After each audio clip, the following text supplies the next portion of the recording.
มเณรรูปละ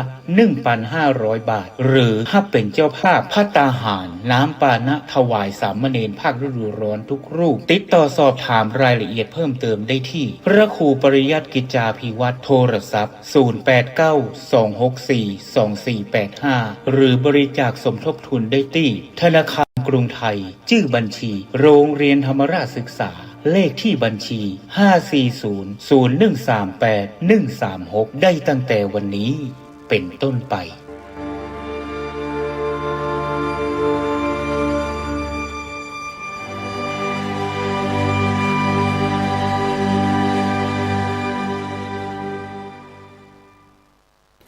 ขอความนอบน้อม จงมีแด่พระรัตนตรัยเจ้าสามประการพระรัตนตรัยองค์ที่หนึ่งคือพระพุทธเจ้าพระรัตนตรัยองค์ที่สองคือพระธรรมเจ้าพระรัตนตรัยองค์ที่สามคือพระอริยสังฆเจ้าข้าพระพุทธเจ้าขอเคารพนอบน้อมกราบไหว้แทบไตรไวสาคุณพระรัตนตรัยเจ้าถึงสามประการด้วยความเคารพสักการะเป็นอย่างยิ่ง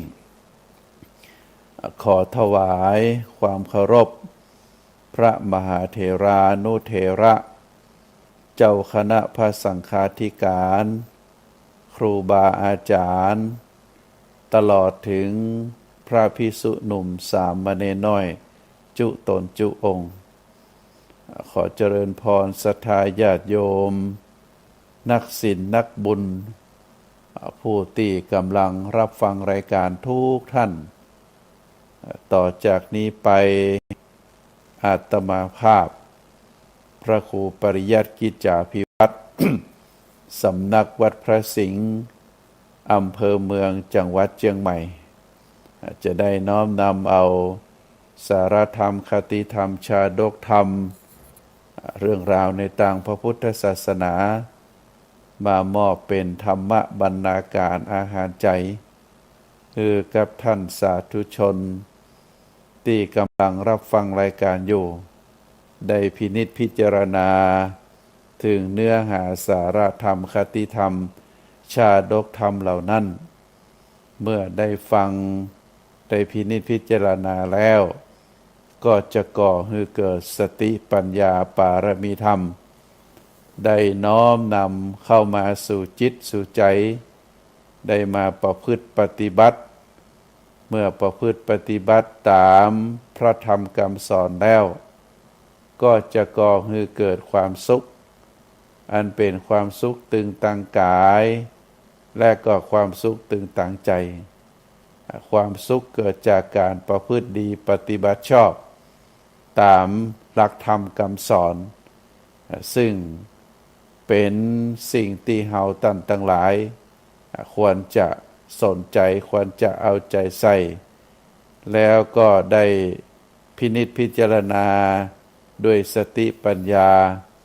ซึ่งการประพฤติปฏิบัติตามศีลตามธรรมเฮาก็ถือว่าเป็นการประพฤติปฏิบัติเป็นเหตุนำมาซึ่งความสุขเพราะการประพฤติตามศีลตามธรรมนั้นเป็นหลักสัจธรรมเป็นหลักความจริงซึ่งทางองค์สมเด็จพระสัมมาสัมพุทธเจ้าได้ตรัสไว้เป็นเวลา 2,500 กว่าปี หากผู้ใดผู้หนึ่ง ได้ประพฤติปฏิบัติตามที่กล่าวมาก็ได้เริ่มลงมือทำได้ฝึกฝนจิตใจของตัวเองแล้วก็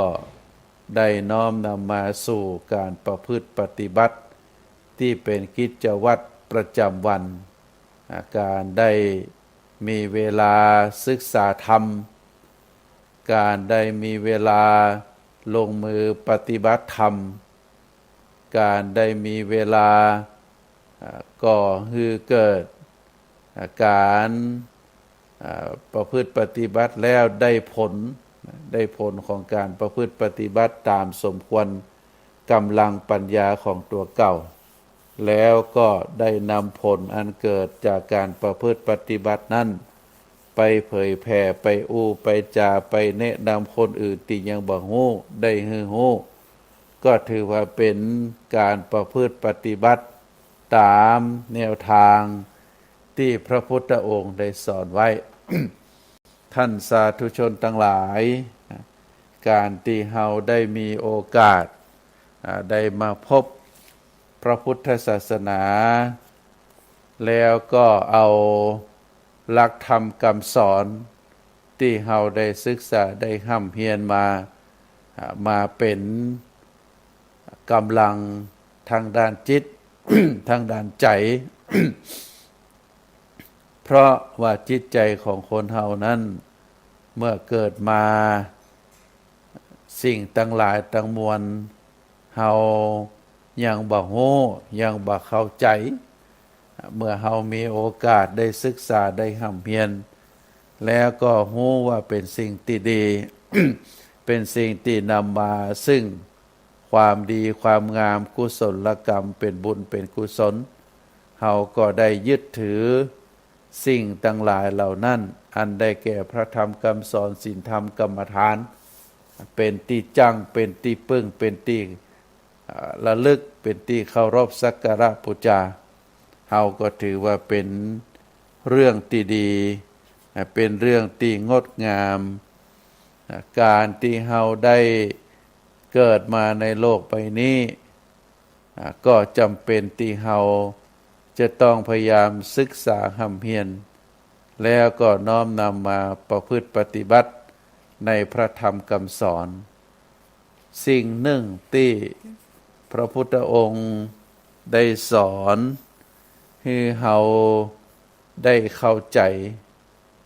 มีพุทธศาสนาสุภาษิตอันหนึ่งพระพุทธองค์ได้ตรัสว่าวิสาสะปรมายติความคุ้นเคยเป็นญาติอย่างยิ่งความคุ้นเคยเป็นญาติอย่างยิ่งเพราะฉะนั้นมนุษย์เฮาเป็นสัตว์สังคมมนุษย์เฮานั้นก็เกิดขึ้นมาต้องมีครอบครัว ต้องมีญาติพี่น้องบ่ว่าจะเป็นพ่อเป็นแม่เป็นพี่ป้าน้าอาปู่ย่าตายายมีลูกมีหลานมีเหลนเรียกว่าเป็นญาติสายโลหิตนอกจากเฮามีญาติสายโลหิตแล้วสิ่งหนึ่งที่เฮาจะต้องบ่ละบ่ลืมจะต้องมีเหมือนเดียวกันเฮาเรียกว่าเป็นญาติธรรมญาติที่เข้ามาเกี่ยวข้องด้วยความสนิทสนมด้วยความคุ้นเคยวิสาสะปรมายติความคุ้นเคยเป็นญาติอย่างยิ่งบางทีญาติสายโลหิตเฮาก็บ่มีความคุ้นเคยเท่าที่ควรแต่ถ้าเฮามีญาติมีความสนิทสนมถึงญาติฝ่ายสายโลหิตและก็ฝ่ายที่เป็นญาติธรรมก็ถือว่าเป็นสิ่งที่น่าอนุโมทนาเพราะถือว่าเฮานั้นได้ประพฤติปฏิบัติตามพระธรรมคำสอนขององค์สมเด็จพระสัมมาสัมพุทธเจ้าพระพุทธองค์ได้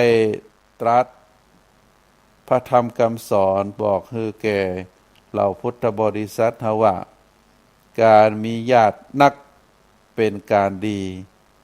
เหมือนต้นไม้เกิดร่วมกันอยู่ในป่าหลายๆต้นต้นไม้ที่อยู่โดดเดี่ยวถึงจะใหญ่โตระดับเป็นเจ้าป่าลมก็ปัดหือฮักหือคนลงได้การได้ตรัสคำสอนตรงนี้ก็เพื่อที่จะให้เฮาได้เข้าใจว่าการที่เฮาได้มีเยื่อใยกันนั้นมีความผูกพันเยื่อใยกันนั้นเป็นสิ่งที่ดีเป็นสิ่งที่งามเป็นสิ่งที่น่าน้อมนำไปประพฤติปฏิบัติคำว่าความมีเยื่อใยมีสายใยมีสายใยมีเยื่อใยกันก็คือการตัดกันบ่ขาดสายใยนั้น เฮาแบ่งออกเป็น3ประเภทประเภทที่หนึ่งเฮาเรียกว่าสายโยงใยสายโยงใยตรงนี้ก็คือเป็นสายโลหิตเป็นญาติพี่น้องตามสายโลหิตเฮาเรียกว่าสายโยงใยความเป็นพี่เป็นน้องเป็นญาติอันเกิดมาจากตระกูลเดียวกันก็เพราะว่าเกิดมาในครอบครัวเดียวกันสืบสายมาจากเป็นพี่เป็นน้องเป็นปู่เป็นพี่ป้าน้าอากันเฮาก็ถือว่าเป็นสิ่งที่ดีการที่เฮามีเยื่อใยเพราะโยงใยกันนั่นก็เกิดจากความเป็นญาติในหลักธรรมที่เปิ้นถือว่าเป็นญาติกันนั่นก็เป็นตระกูลอยู่7ชั่วตระกูลศรัทธาญาติโยมที่เป็นสายโยงใยเป็นญาติกันนับญาติกันนี้ชั่ว7ตระกูลมีเฮาเป็นคนอยู่ตรงกลางนับขึ้นไปทางบนก็พ่อแม่เฮาพ่อของพ่อพ่อของแม่พ่อแม่ของพ่อของแม่ก็คือปู่ย่าตายายแล้วก็พ่อแม่ของปู่ย่าตายายซึ่งเฮาเรียกว่าทวดอันนี้นับขึ้นไปทางบน3ชั่วคนถือว่าเป็นญาติเฮาแล้วก็นับลงไปทางลุ่มก็ถือว่าเป็นญาติทางสายโลหิตเฮาอันได้แก่ลูกต่อจากลูกเฮาก็เป็นหลานต่อจากหลานเฮาก็เป็นเหลนซึ่งการโยงใยกันนี้ก็จะอยู่ประมาณนี้ซึ่งเฮามีตัวกลางนับขึ้นไปทางบน3นับลงไปทางลุ่ม3รวมเป็น6ตัวเฮาตัวก็เป็น7อันนี้เรียกว่าเป็นญาติทางสายโลหิตในศรัทธาญาติโยมเพราะฉะนั้นการเป็นญาติกันทางสายโลหิตก็ถือว่าเป็นเรื่องที่เฮาควรใส่ใจแล้วก็มีความภาคภูมิใจฮือดูฮือพิจารณาจะไปละจะไปทิ้งถือว่าคนทั้งหลายเหล่านี้เป็นญาติเรียกว่าสายโยงใยต่อไปสายเยื่อใยสายเยื่อใยสายโยงใยสายเยื่อใยเป็นการติดต่อสนิทสนมเป็นญาติเป็นเพื่อนกันเป็นมิตรแก้วสหายคำกันเราเรียกว่าสายเยื่อใยตัดใยตัดอย่างอื่นนี่ตัดขาดได้แต่ตัดเยื่อใยนี่ตัดบ่ขาดเพราะมีความช่วยเหลือเกื้อกูลมีความสนิทสนมกันอาจจะเป็นเพื่อนร่วมสถาบันการศึกษาหรือเป็นเพื่อนร่วมองค์กรทำงานร่วมกันบ่ว่าที่ใดที่หนึ่งซึ่งคนทั้งหลายเหล่านี้เฮาเรียกว่ามีความเยื่อใยกันตัดกันบ่ได้ก็จำเป็นจะต้องมีแล้วก็สายโยงใยสายเยื่อใยแล้วก็จะเป็นสายห่วงใยสายห่วงใยนี้หมายถึงบุคคลใดก็แล้วแต่บ่ว่าจะเป็นมีความเกี่ยวข้องตึงสายโยงใยก็คือความเป็นญาติหรือมีความเกี่ยวข้องสนิทสนมกันในสายเยื่อใยก็คือมีเป็นมิตรแก้วสหายคำเป็นเพื่อนกันเป็นเพื่อนร่วมงานกันเป็นคนรู้จักกันเมื่ออันเกิดขึ้นตึง2ฝ่าย2เยื่อใยมาเป็นสายห่วงใยซึ่งเฮาก็มีความฮักมีความห่างห่วงหาอาวรณ์โดยเฉพาะเมื่อผู้ใดผู้หนึ่งได้มีความตกระกำลำบากเฮาก็จะมีความห่วงหาอาวรณ์ที่สุดที่ยังแม้แต่คนทั้งหลายเหล่านั้นได้ล้มหายตายจากไปเฮาก็บละก็ไปร่วมงานได้ร่วมกิจกรรมที่จะอุทิศส่วนบุญส่วนกุศลให้กับ บุคคลนั้นคือกับจิตตะดวงวิญญาณของบุคคลนั้นด้วยความเรียกว่าเป็นห่วงใยตรงที่ว่าเมื่อเขาได้ละจากโลกนี้ไปสู่ปรโลกไปหน้าด้วยความห่วงใยว่าจะเกิดความยากความลำบากยะจะใดที่เขาจะมีส่วนช่วยเหลือคือบุคคลทั้งหลายเหล่านั้นบางคือได้ทุกข์ได้ทรมานในสัมปรายภพเขาก็จะได้ทำบุญอุทิศไปให้กับบุคคลเหล่านั้นบอกว่าจะเป็นญาติพี่น้องต่างสายโลหิตหรือเป็นญาติธรรมเป็นมิตรแก้วสหายคำด้วยความห่วงใยเขาเรียกว่าสายเยื่อห่วงใยนั่นก็คือสายใยแห่งการเป็นความวิตกกังวลด้วยความห่วงหาอาวรณ์ก็ได้ทำบุญอุทิศไปหาอันนี้ก็เพราะว่าเป็นความเกี่ยวข้องในฐานะที่เป็นญาติมีความเยื่อใยห่วงใยกันสายโยงใยสายเยื่อใยแล้วก็สายห่วงใยเพราะฉะนั้นท่านสาธุชนทั้งหลายพระพุทธองค์ได้กล่าวว่าป่าที่เขายังเรียกว่าป่าหรือที่เรียกที่ยังรักษาความเป็นป่าอยู่ได้ก็เพราะว่ายังมีต้นไม้อยู่เป็นจำนวนนักตราบใดที่ต้นไม้ในป่านั้นยังขึ้นหนาแน่นความเป็นป่าก็ยังคงมีอยู่ต้นไม้เหล่านั้นแม้จะเป็นต้นเล็กต้นน้อยก็มีประโยชน์แก่กันและกันอิงอาศัยกันเวลาลมพัดมาแห้งๆก็ช่วยกันต้านทานผ่อนนักคือเป็นเบาได้แต่ถ้าต้นไม้ใดเกิดโดดเดี่ยวอยู่กลางต้งหรืออยู่ในป่าใหญ่แต่ต้นไม้เล็กต้นไม้น้อยอื่นๆถูกตัดถูกขนไปหมดเหลือยืนต้นอยู่เพียงต้นเดียวแม้จะเป็นไม้ใหญ่ในระดับใดก็ตามบัจจาก็จะถูกลมปัดหักก้นลงจนได้เพราะสู้ลมอยู่เพียงต้นเดียวจะต้านแห่งลมบ่ได้อยู่ตลอดไปบ่ได้เปิ้นเปรียบต้นไม้ต่างๆเหมือนกับญาติของคนเฮาคือคนเฮานั้นย่อมมีญาตินักญาติน้อยที่บ่มีญาติเลยนั้นก็น่าจะบ่มีเพราะอย่างน้อยก็มีญาติตั้งปอดตั้งแม่ตั้งปีตั้งน้องเพราะความหมายของญาติในที่นี้บ่ได้มุ่งเอาเฉพาะญาติสายโลหิตความเป็นพี่เป็นน้องตั้งสายเลือดเท่านั้นยังหมายรวมไปถึงญาติธรรมซึ่งผู้ที่มีความสนิทสนมคุ้นเคยเป็นเพื่อนเป็นพวกพ้องด้วยกันคนที่มีถึงญาติถึงสองประเภทคือญาติธรรมแล้วก็ญาติสายโลหิต เปิ้นบอกว่าย่อมจะได้เปรียบเหมือนกับต้นไม้ที่เกิดหนาแน่นอยู่กลางป่า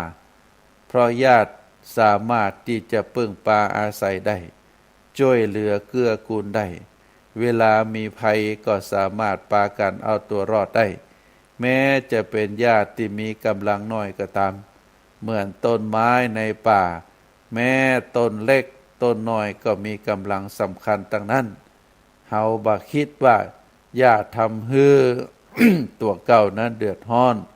อยู่คนเดียวดีกว่าก็จะเป็นสิ่งที่บ่ถูกต้องเพราะคนเฮาต้อง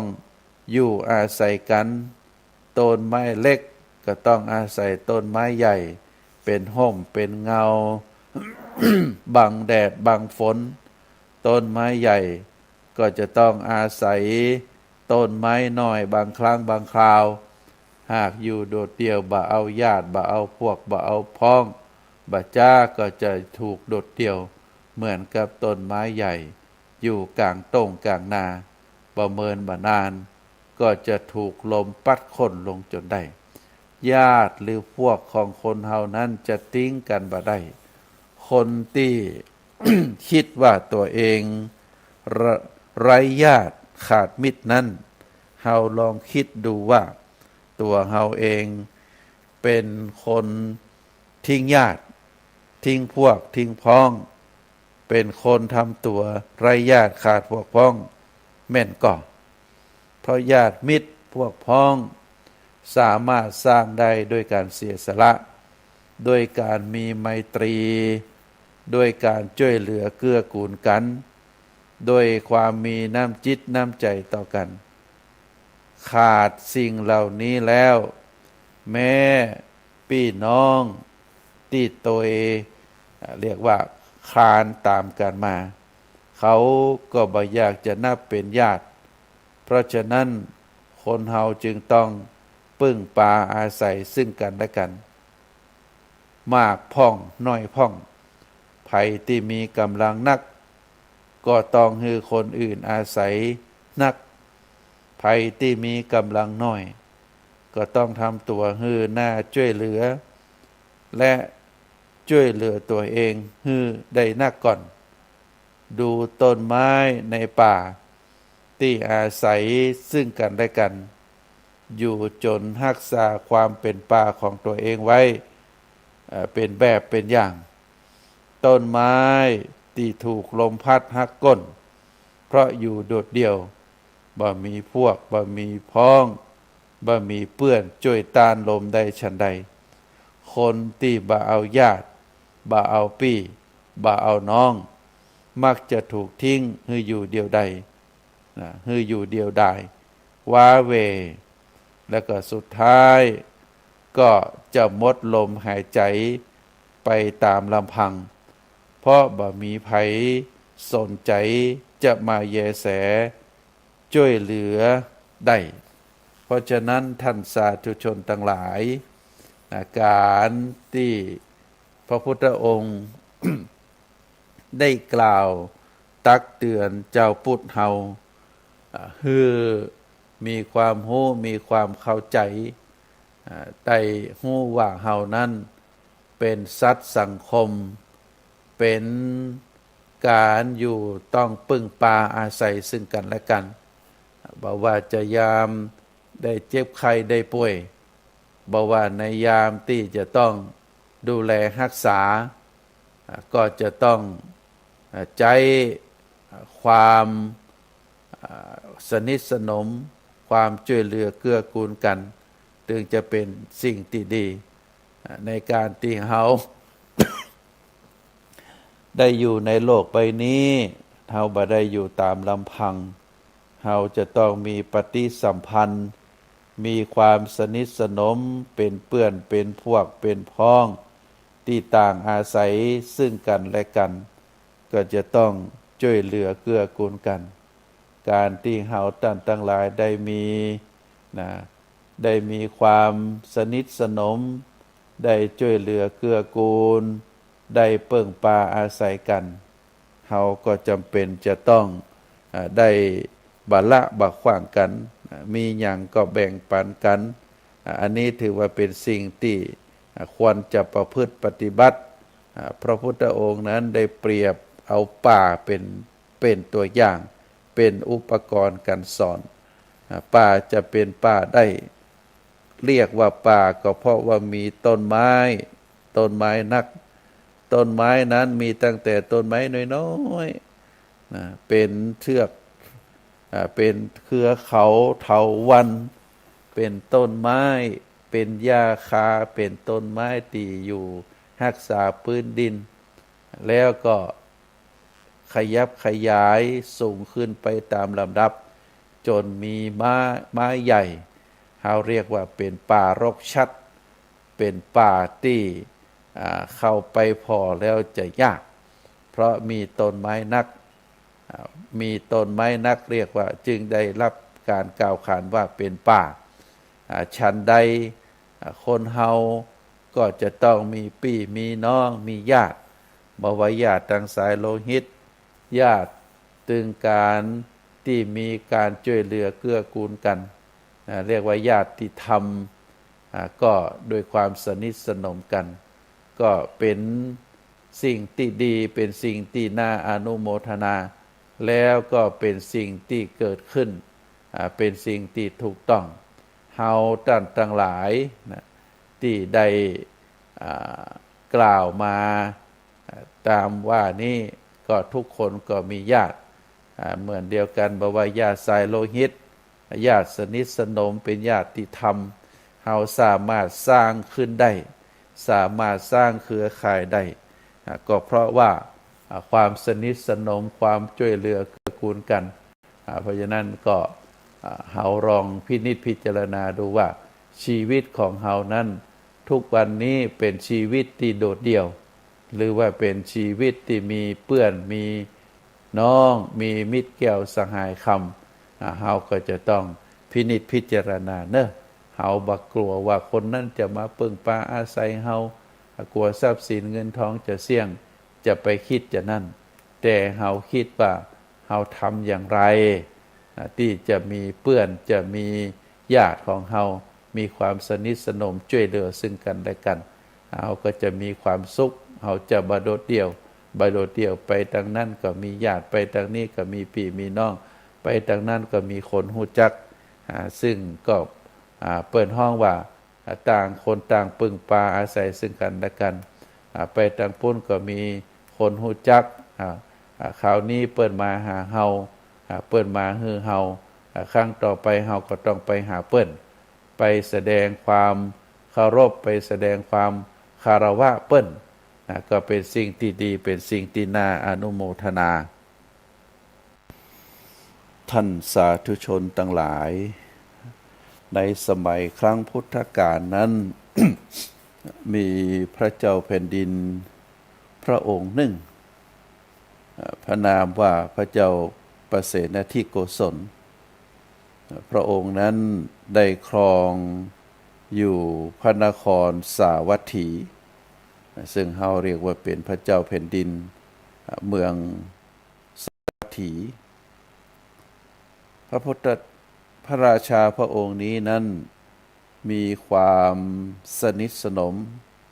มีความฮักมีความเข้าใจอันดีกับพระพุทธเจ้าพระเจ้าประเสนทิโกศลได้เข้าเฝ้าพระพุทธเจ้าเป็นครั้งแรกขณะที่ประทับอยู่ณกรุงสาวัตถีพระองค์ได้ทูลถามพระพุทธเจ้าว่าบรรดาคณาจารย์เจ้าลัทธิทั้งหลายมีความเลื่อมใสที่มีความเลื่อมใสเป็นจำนวนนักยังบักกล้าที่จะกล่าวคำว่าตนเองได้ตรัสรู้อนุตตรสัมมาสัมโพธิญาณส่วนพระพุทธองค์เป็นผู้ใหม่ต่อเพศบรรพชิต และก็อายุยังน้อยฉะไหนจึงได้กล่าวคำว่าตรัสรู้แล้วโดยปัญญาของพระองค์เองพระพุทธเจ้าได้ตรัสตอบโดยตรงพระพุทธเจ้านั้นพระองค์บ่ได้ตรัสตอบโดยตรงแต่ทรงยกอุทาหรณ์ว่า บุคคลที่บ่ควรดูหมิ่นบุคคลบ่ควรจะดูหมิ่นในสิ่ง4ประการก็คือราชาภิกษุงูไฟเนื่องจากหันว่ายังเยาว์วัยหรือเป็นเพียงของเล็กน้อยเพราะสิ่งประการดังกล่าวมานั้นอาจจะทำคุณและโทษแม้กระทั่งถึงชีวิตก็ได้เมื่อพระพุทธองค์ได้ตรัสจบเรียบร้อยแล้วพระเจ้าประเสนทิโกศลมีพระทัยเลื่อมใสกราบทูลต่อพระพุทธเจ้าว่าข้าแต่พระองค์ผู้เจริญพระองค์ทรงยกข้าพระองค์ซึ่งตกอยู่ในอสัตธรรมไว้ในสัตธรรมเหมือนบุคคลหงายของตีคว่ำทรงเปิดพระศาสนาที่มิจฉาทิฏฐิปิดไว้ทรงกระทำตางสวรรค์และนิพพานฮือแจ้งแก่ข้าพระองค์เสมือนทรงบอกทางแก่ผู้หลงทาง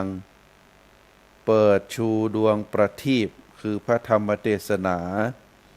ที่กำจัดความมืดคือโมหะแก่ข้าพระองค์ผู้บาหันคุณของพระรัตนตรัยข้าพระองค์ขอถึงพระผู้มีพระภาคเจ้าพระธรรมและพระภิกษุสงฆ์ว่าเป็นสรณะขอพระพุทธเจ้าทรงจำข้าพเจ้าว่าเป็นอุบาสกผู้ถึงสรณคมตลอดชีวิตอันนี้ปรากฏอยู่ในหนังสือพระไตรปิฎกท่านสาธุชนทั้งหลายเฮาจะหันว่า พระพุทธองค์กับพระเจ้าประเสนทิโกศลนั้นเป็นผู้ที่มีจิตใจเสมอที่มีความคิดความหันเหมือนเดียวกันได้กล่าวเพียงเล็กน้อยก็มีความคิดความหันตรงกันมีความฮักมีความเคารพนับถือต่อกันพระพุทธองค์นั้นบ่ได้ว่ากล่าวยาวขณะที่พระเจ้าประเสนทิโกศลได้กราบทูลถามพระพุทธองค์ว่าพระพุทธองค์นั้นมีอายุยังน้อยขณะที่พระเจ้าประเสนทิโกศลนั้นได้พบบรรดาคณาจารย์เจ้าลัทธิทั้งหลายมีเป็นจำนวนนักแต่ก็ยังบักกล้ากล่าวว่าตัวเองนั้นเป็นพระพุทธเจ้าเป็นพระอรหันต์ส่วนพระพุทธเจ้าของเฮานั้นอายุก็ยังน้อยบวชบ่เมินเท่าใดแต่ก็ได้กล้าว่าเป็นผู้ตรัสรู้โดยปัญญาของพระองค์เองพระพุทธองค์ได้ตรัสตอบโดยตรงพระพุทธองค์บ่ได้ตรัสตอบโดยตรงแต่ยกอุทาหรณ์ว่าสิ่งสี่ประการนี้บุคคลบ่ควรจะดูหมิ่นก็คือราชาภิกษุงูและก็ไฟราชาถึงแม้ว่าอายุยังน้อยก็บ่ควรประมาทวันข้างหน้าเพราะว่ามีอำนาจอยู่ในพระองค์วันข้างหน้าจะสามารถจี้เป็นจี้ตายได้ภิกษุก็เหมือนเดียวกันบ่ควรที่จะดูถูกว่าอายุพรรษาน้อยอยู่เพราะเขาบ่ฮู้ว่าท่านรูปนั้นพระภิกษุรูปนั้นได้สำเร็จธรรมได้ประพฤติธรรมส่วนงูและก็ไฟก็เหมือนเดียวกันงูนั้นถึงแม้ตัวน้อยก็มีพิษไฟถึงแม้ว่าจะเป็นไม่ขีดไฟอันเดียวสีเดียวก็สามารถที่จะจุดไฟให้เป็นไฟใหญ่ไฟหลวงไม่เผาผลาญสิ่งทั้งหลายทั้งปวงได้อันนี้เป็นความหมายในยะที่พระพุทธองค์ได้ตรัสกับพระเจ้าประเสนทิโกศลเพราะฉะนั้นพระเจ้าประเสนทิโกศลก็จึงได้กราบทูลต่อพระพุทธเจ้าด้วยมีจิตเลื่อมใสศรัทธาได้เปล่งวาจาขอเป็นอุบาสกตลอดชีวิต ความฮักความผูกพันระหว่างพระพุทธองค์กับพระเจ้าประเสนทิโกศลนั้น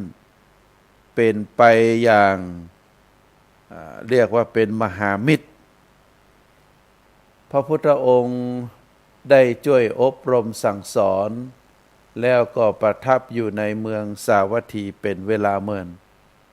ก็ทำให้ประชาชนชาวเมืองสาวัตถีนั้นมีความฮักมีความเคารพศรัทธาในพระพุทธศาสนาเป็นพลเมืองดีส่วนพระเจ้าประเสนทิโกศล ก็มีความฮักมีความศรัทธาต่อพระพุทธเจ้าได้อาศัยล่มเงาพระพุทธศาสนา ในการทนุบำรุงก็ดีในการอบรมสั่งสอนก็ดีก็ทำให้การปกครองเป็นไปอย่างเรียกว่าเป็นไปอย่างสงบเพราะอาศัยพุทธธรรมของพระพุทธเจ้าเมื่อมีโอกาส ได้เข้าเฝ้าพระพุทธเจ้าอยู่ตลอดเวลาเพราะความเคารพรักในพระพุทธเจ้าใครจะสนทนาตัวครั้งหนึ่งเมื่อเข้าเฝ้าก็ได้เข้าไปหมอบกราบเทพพระบาทของพระพุทธเจ้าและตรัสถามว่าพระพุทธเจ้าได้ตรัสถามว่ามหาบพิตรมีเหตุอันใดกาจึงแสดงความเคารพฮักต่อตถาคตถึงเพียงนี้เป็นพระเจ้าแผ่นดินแต่ก็ไปหมอบกราบแทบพระบาทของพระพุทธเจ้าพระเจ้าประเสนที่โกศลได้กราบทูลว่าข้าแต่พระองค์ผู้เจริญหม่อมฉันมีความเลื่อมใสในพระองค์ผู้ตรัสรู้ชอบด้วยพระองค์เอง มีความเลื่อมใสต่อพระธรรมที่พระพุทธองค์ได้ตรัสไว้แล้วเลื่อมใสในพระสงฆ์สาวกของพระพุทธองค์ที่ปฏิบัติดีปฏิบัติชอบพระองค์ได้ทรงบำเพ็ญประโยชน์ยิ่งใหญ่แก่เจ้าเมืองสาวัตถีพระองค์ได้กระทำให้เจ้าเมืองสาวัตถีตั้งอยู่ในกุศลดำรงตนอยู่ในความดีนอกจากนั้นพระเจ้าประเสนที่โกศลก็ยังได้กราบทูลความเลื่อมใสเทิดทูนในพระปัญญาอันยิ่งยอดและก็ความเคารพรักที่มีต่อพระพุทธองค์แห่งหลายประการในที่สุดก็กราบทูลว่าข้าแต่พระองค์ผู้เจริญข้าพระองค์นั้นเป็นกษัตริย์พระพุทธองค์ก็เป็นกษัตริย์พระชนมายุของพระพุทธเจ้ากับอายุของหม่อมฉันก็เท่าเดียวกันโดยเหตุนี้หม่อมฉันจึงมีความเคารพมีความรับมีความนอบน้อมเป็นอย่างยิ่งในพระพุทธเจ้าจึงแสดงอาการฉันมิตรเช่นนี้ดังที่ได้กราบทูลแล้ว เพราะฉะนั้นท่านสาธุชนทั้งหลายเพราะเมื่อพระเจ้าประเสนที่โกศลได้กราบทูลแล้วก็ได้เสด็จลาหลีกไปเมื่อพระเจ้าประเสนที่โกศลได้หลีกไปแล้วพระพุทธเจ้าได้ตรัสกับภิกษุทั้งหลายว่าพระเจ้าประเสนที่โกศลพระองค์นี้ตรัสธรรมเจดีย์คือวาจาเคารพธรรมเธอทั้งหลายจงเรียนธรรมเจดีย์นี้ไว้ภิกษุทั้งหลายธรรมเจดีย์นี้ประกอบไปด้วยประโยชน์ เป็นเบื้องต้นของพรหมจรรย์พระเจ้าประเสนที่โกศลนั้นมีความฮักมีความเลื่อมใสก็ได้สร้างวิหารหลังหนึ่งใกล้ๆกับพระเชตวันมหาวิหารพระราชทานนามว่าราชการามพระอารามหลังนี้จากนันทเถระได้แสดงโอวาทแก่เหล่าภิกษุณีแล้วก็ถือว่าเป็นอารามของภิกษุณีในเมืองสาวัตถีสืบมาก็ถือว่าเป็นสิ่งที่น่าอนุโมทนาสิ่งหนึ่งที่เฮาได้ยินได้ฟังก็คือธรรมเจดีย์คือวาจาที่เคารพธรรมวาจาที่เคารพธรรมถือว่าเป็นธรรมเจดีย์พระเจ้าพิมพิสารได้กราบทูลพระพุทธเจ้าซึ่งเฮาบักค่อยจะได้ยินพระราชาพระองค์หนึ่งได้กราบทูลว่าพระพุทธเจ้าก็เป็นกษัตริย์พระองค์เองก็เป็นกษัตริย์อายุของพระพุทธเจ้ากับ พระเจ้าประเสนาธิโกศลก็อายุเต้าเดียวกันเพราะฉะนั้นพระพุทธเจ้าเป็นที่เคารพกราบไหว้ของพระเจ้าประเสนาธิโกศลอย่างหาบ่ได้เป็นที่เคารพเป็นที่สักการะเป็นมหามิตรซึ่งการกล่าวเป็นลักษณะแบบนี้ก็เป็นการกล่าวธรรมเรียกว่าเป็นวาจาเคารพธรรม นอกจากนั้นพระเจ้าประเสนาธิโกศลก็ยังได้กราบทูลแห่งว่าที่มีความฮักมีความเคารพในพระพุทธเจ้านั้นก็เพราะว่าพระพุทธเจ้านั้นได้บำเพ็ญประโยชน์อันยิ่งใหญ่แก่เจ้าเมืองสาวัตถีไพร่ฟ้าประชาชนของพระองค์ทำให้เจ้าเมืองสาวัตถีตั้งอยู่ในกุศลธรรมดำรงอยู่ในความดีนอกจากนั้นพระเจ้าประเสนาธิโกศลก็ได้ชื่นชมเลื่อมใสเทิดทูนในพระปัญญาอันยอดยิ่งแล้วก็แสดงความเคารพรักที่มีต่อพระพุทธเจ้าเราจะหันว่าความฮักความผูกพันระหว่างพระพุทธเจ้ากับพระเจ้าประเสนาธิโกศลนั้นก็เป็นความผูกพันเป็นความฮักระหว่างพระพุทธเจ้ากับพระมหากษัตริย์ที่อาศัยซึ่งกันและกันคำว่าอาศัยนั้นเมื่อประชาชนชาวเมืองสาวัตถีได้หันพระเจ้าประเสนาธิโกศลเคารพรักศรัทธาในพระพุทธศาสนาในพระพุทธเจ้าก็ทำให้คนทั้งหลาย ที่ยังบ่ได้เลื่อมใสศรัทธาในพระพุทธศาสนาก็กลับมาเลื่อมใสหันมาเลื่อมใสหันมาสนใจว่าพระสมณโคดมนี้ดีจะได้พระเจ้าแผ่นดินคือพระเจ้าประเสนาธิโกศลมีความฮักมีความศรัทธามีความเลื่อมใสเมื่อได้ฟังธรรมของพระพุทธเจ้าแล้วก็เกิดความเลื่อมใสศรัทธาประชาชนชาวเมืองสาวัตถีมีความเคารพรักในพระพุทธเจ้าแล้วก็ผู้ที่เคารพรักศรัทธาเลื่อมใสในพระพุทธศาสนาแล้วก็ยิ่งเลื่อมใสศรัทธานักขึ้นอันนี้เป็นเรียกว่าเป็นคุณูปการของมหากษัตริย์ที่เลื่อมใสศรัทธาในพระพุทธศาสนาพระพุทธองค์ได้ประกาศพระศาสนาได้ไปหวยได้อย่างลึกคำสอนของพระพุทธองค์ลงสู่แผ่นดินเมืองสาวัตถีอย่างอุ่นหนาฝาข้างในส่วนของพระเจ้าประเสนาธิโกศลก็มีความศรัทธามีความเลื่อมใสต่อพระพุทธเจ้าในฐานะที่ถือว่าเป็นพระบรมศาสดาเป็นผู้ประกาศพระศาสนาก็ทำให้เจ้าเมืองสาวัตถีได้ประกอบบุญประกอบกุศลแล้วก็ตั้งมั่นอยู่ในคุณธรรมทั้งหลายตามคำสอนของพระพุทธเจ้าก็ถือว่าเป็นการเกื้อกูลซึ่งกันและกัน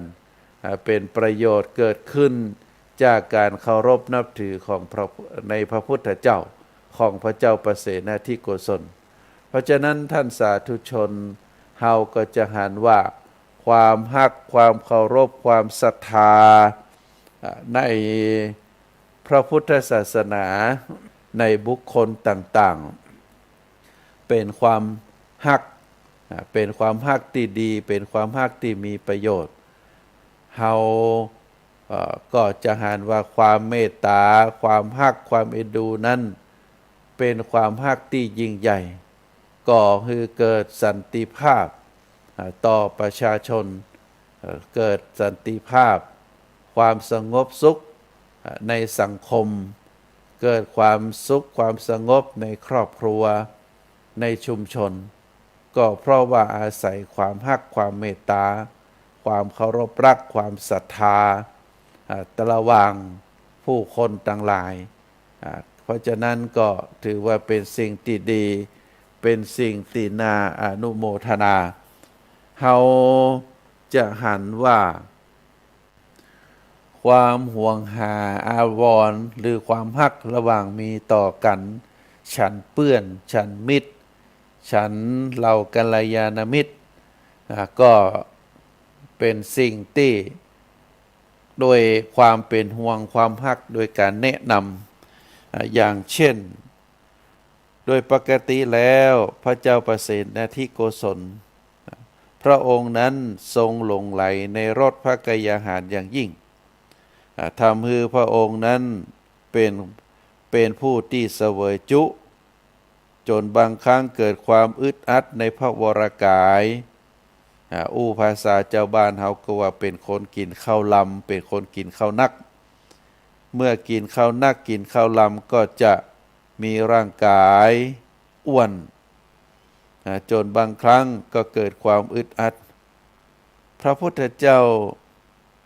ในฐานะที่เป็นมหามิตรของพระเจ้าประเสนทิโกศลประสงค์จะให้พระเจ้าประเสนทิโกศลนั้นมีพลานามัยที่แข็งแรงก็จึงได้ตรัสคาถาบทหนึ่งว่า บุคคลควรรู้จักประมาณในการบริโภคร่างกายจะได้แข็งแรง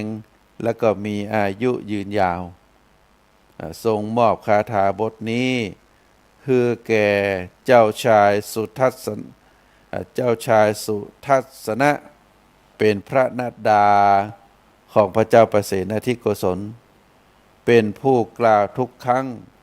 ก่อนที่พระราชาจะเสวยพระกยาหารทำให้พระเจ้าประเสนทิโกศลมีความสำรวมทรงเสวยแต่พอประมาณแล้วก็อันนี้เราก็จะหันว่าเป็นการที่มีความฮักมีความห่วงใยระหว่าง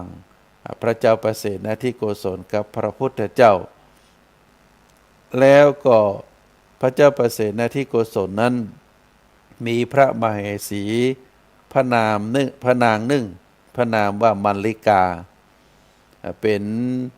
พระมเหสีที่พระพุทธเจ้าเสน่หาอย่างยิ่ง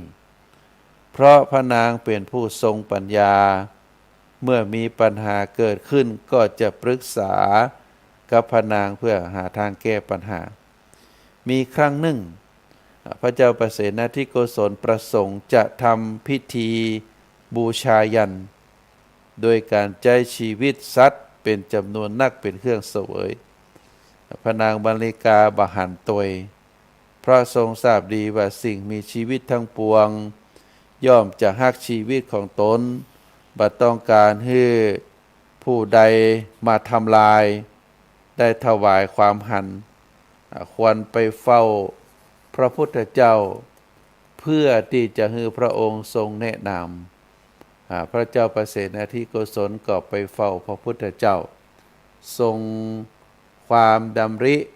ได้ทูลความดำริให้พระพุทธเจ้าได้ทรงทราบพระพุทธองค์ได้ตรัสเรื่องเกี่ยวกับจริยธรรมต่างหลายทำให้พระเจ้าประเสนทิโกศลเลิกล้มพระดำริที่จะกระทำพิธีบูชายันด้วยการใช้ชีวิตสัตว์เป็นเครื่องสังเวยก็ได้เลิกล้มได้เลิกล้มความคิดอันนี้จึงได้งดเว้นการกระทำบูชายันอันนี้ก็ถือว่าเป็นเรื่องที่ดีเป็นเรื่องที่น่าอนุโมทนาซึ่งพระนางมัลลิกานั้นหันว่าตนเองบ่มีกำลังที่จะคัดค้านได้ก็ทรงแนะนำให้พระเจ้าประเสนทิโกศลไปปรึกษาไปกราบเรียนขอความหันจากพระพุทธเจ้าซึ่งก็เป็นสิ่งที่ถูกต้องแล้วก็พระเจ้าประเสนทิโกศลด้วยความฮักต่อพระพุทธองค์ก็จึงได้เลิกได้ลาในสิ่งที่ตัวเองจะที่พระองค์เองจะได้กระทำคือการบูชายันเพราะฉะนั้นที่ได้เอาประวัติเกร็ดเล็กๆน้อยๆข ของพระเจ้าแผ่นดินพระนามหนึ่งว่าพระเจ้าประเสนาธิโกศลอยู่ในเมืองสาวัตถีซึ่งเป็นพระราชาร่วมสมัยในส่วนของที่พระพุทธเจ้าได้ประกาศพระศาสนาเฮาก็จะหันว่าความฮักความผูกพันการอาศัยซึ่งกันและกันเป็นเรื่องจำเป็นนะเป็นเรื่องจำเป็นที่จะต้องมีความผูกพันกันไว้เพราะว่าจะประชาชนในระดับไหนเพราะว่าชีวิตเฮานั้นอยู่ในโลกนี้ด้วยตัวเองบ่ได้เฮาจะต้องมีการเปิ่งป้าอาศัยซึ่งกันและกันการที่พระเจ้าแผ่นดินพระนามว่าประเสนาธิโกศลได้มีความผูกพันได้มีความเคารพมีความรักต่อพระพุทธเจ้าได้มีความเทิดทูนแล้วก็เป็นบุญเป็นกุศลที่ได้พระบรมศาสดาประทับในเมืองสาวัตถีเชตวันมหาวิหารเป็นเวลาเมินถึง25 พรรษา25 ปีเพราะฉะนั้นเราก็ถือว่าเป็นเมืองที่ยิ่งใหญ่เป็นเมืองที่พระเจ้าแผ่นดินได้ให้ความเคารพรักแล้วก็ประชาชนได้เลื่อมใสศรัทธาพระศาสนาโดยเฉพาะพระพุทธศาสนาได้ประกาศอย่างลึกลงในเมืองสาวัตถีก็ถือว่าเป็นคุณูประโยชน์ทั้งต่อพระพุทธศาสนาเป็นคุณูประโยชน์ต่อผู้ที่เจ้าเมืองสาวัตถีที่ได้มีความเคารพเลื่อมใสโดยอาศัยบารมีของพระพุทธเจ้าและอาศัยบารมีของพระเจ้าประเสนาธิโกศลซึ่งมีความเคารพเป็นมหามิตรต่อกันอาตมาภาพก็ได้น้อมนำพระศรัทธาเรื่องพระสัทธรรมเรื่องราวในพระพุทธศาสนามากล่าวมามาเอ่ยคือท่านสาธุชนได้ฟังกันก็หันว่าสมควรแก่เวลาซึ่งได้ดำเนินรายการมาครบตามเวลาที่ทางสถานีได้กำหนดไว้ก็ขอฝากสารธรรมคติธรรมเรื่องราวต่างๆที่ได้มาคือท่านสาธุชนได้พินิจพิจารณาและก็ขอบุญกุศลคุณงามความดีอันเกิดจากการฟังธรรมจงเป็นปฏิพรย้อนไปปกปักรักษาคุ้มครองคือศรัทธาญาติโยมมีสติปัญญามีความเลื่อมใสศรัทธาแล้วก็ได้เจริญในธรรมขององค์สมเด็จพระสัมมาสัมพุทธเจ้ายิ่งขึ้นไปขอเจริญ